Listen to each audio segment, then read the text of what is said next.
Tinalakay sa pagdinig ng House Committee on Transportation ang kaligtasan ng mga motorcycle taxi rider kasunod ng mga insidente ng pang-hold up na nauwi sa pagpatay sa ilan sa kanila. Kabilang sa mga mungkahi, pagsuotin sila ng body camera habang buwibiyahe. Upload naman kaya yan sa mga motorcycle taxi rider. May unang balita live si Gabriel Gonzalez. Gabriel, anong sabi ng mga rider na nakausap mo? Ivan, pabor pero hindi raw dapat sila ang sumagot sa pambili ng mga body camera. Ayon yan sa ilang motorcycle taxi rider na ating nakapanayam dito sa lungsod ng Caloocan.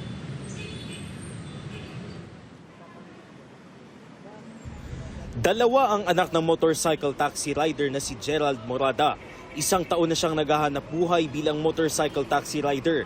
Nang mabalitaan ang nangyari sa mga kapwa rider na pinatay ng kanilang mga pasahero, palagi raw siyang may halong kaba kapag namamasada. Kaya pabor siya sa mga plano para mas matiyak ang kanilang kaligtasan, gaya ng pagpapasuot sa kanila ng body camera.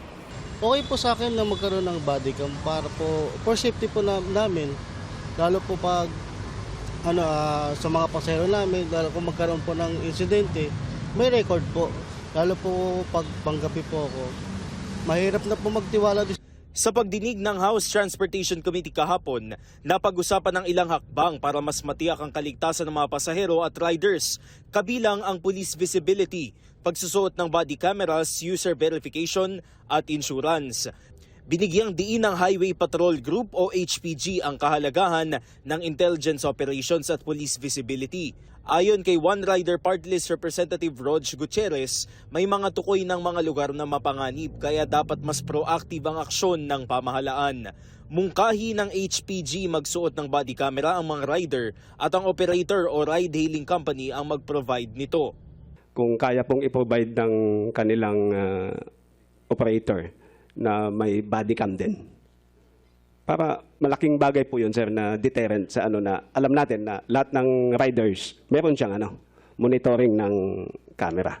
Ayon naman sa LTFRB, binabalangkas na ngayon ng isang circular para sa Know Your Customer Verification para sa 4-wheel at 2-wheel vehicles, kung saan kailangang magrehistro ang pasahero gamit ang government ID at may real-time facial verification para makagawa ng account. Kung hindi verified ang nag-book, pwedeng kanselahin o hindi tanggapin ng rider ang pasahero.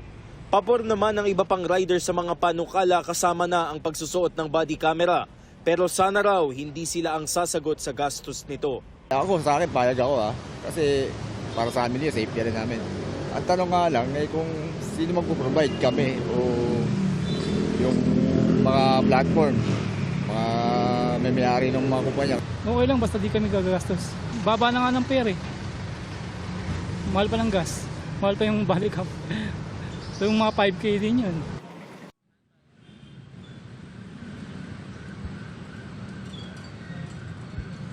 Iba na nanawagan naman ang mga riders sa mga ride-hailing app o company na repasuhin ang kanilang polisiya na maaaring masuspend o ma-restrict ang kanilang mga account kung nagkakansela ng booking. Ito ay habang wala pang malinaw at maayos na guidelines para matiyak ang kaligtasan ng mga rider at ng mga pasahero.